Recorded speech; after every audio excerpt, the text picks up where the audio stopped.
Dear Living with Eternal Awareness, welcome back. So far, we talked about being awake, not afraid, talked about the heart, and about the nearness of eternity, where we discover eternity is direction in our heart. Today, we ask a practical question.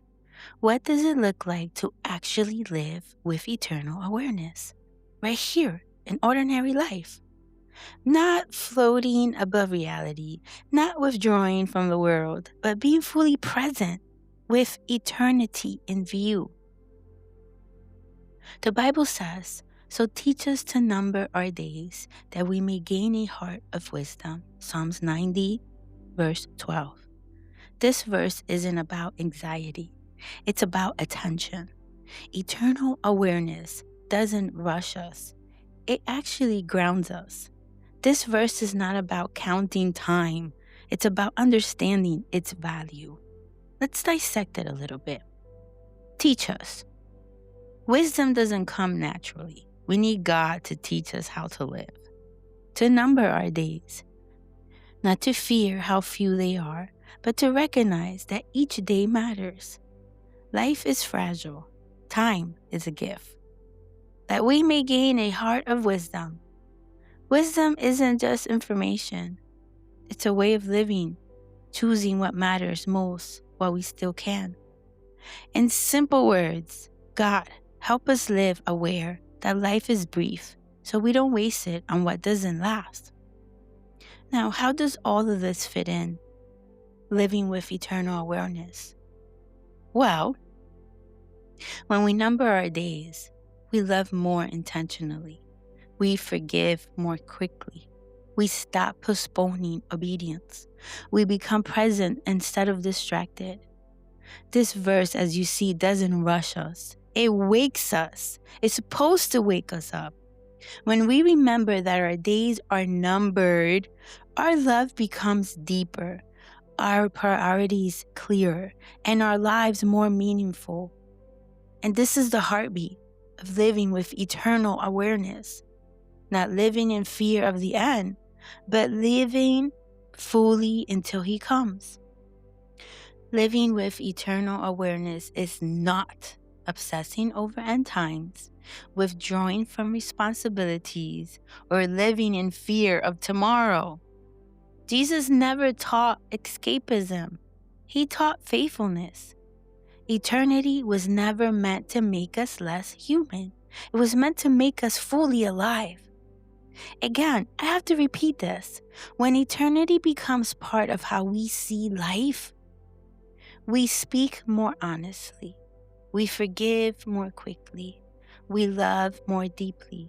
We waste less time on what doesn't matter. We stop saying, "I'll deal with that later," because later isn't promised, but this moment is given. Ephesians 5:15 says, "But be very careful then how you live, not as unwise, but as wise." Eternal awareness shows up quietly. It looks like this: listening instead of interrupting, reconciling instead of winning, resting instead of proving, praying before reacting. It's choosing presence over productivity, depth over speed, people over performance. Not because the world doesn't matter, but because people matter forever. To my curious friends, this isn't about adapting a belief system. It's about noticing this. The moments that shape us most are rarely the rushed ones. Of course, if I repeat this twice, I'm going to elaborate on it. There are moments where time seems to slow, when we stop performing and start paying attention. They happen in quiet conversations, in unplanned pauses, in grief, in gratitude, in prayer, and in love that lingers a little longer. Rushed moments get things done. Unrushed moments shape who we become. Eternal awareness doesn't ask us to do more. It just asks us to be present, because formation happens in stillness, not in speed. They're the ones where time slows. where meaning deepens, where something feels significant. Living with eternal awareness simply means living as if your life matters, because it does. Until He comes, doesn't ask us to be dramatic. It just asks us to be faithful, to show up, to love well, to steward our days, to stay awake. Luke 12:43 says, "Blessed is that servant whom his master will find doing when he comes." And to my Christian friends, don't watch the clock, but live the call. Keep loving, even when no one applauds. Keep serving, even when it feels ordinary. Keep walking faithfully, even when the results feel slow. Because readiness is not about watching time pass. It's about how we live while time passes.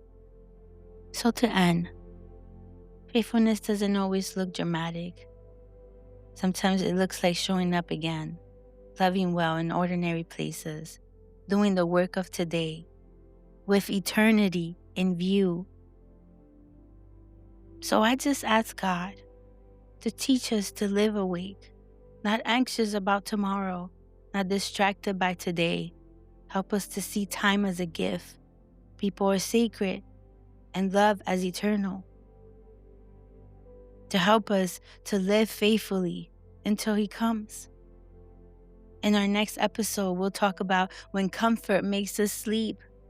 If you like a place to process these ideas more, you can find us on the Pause Show, where we pause and reflect together. With love, CO.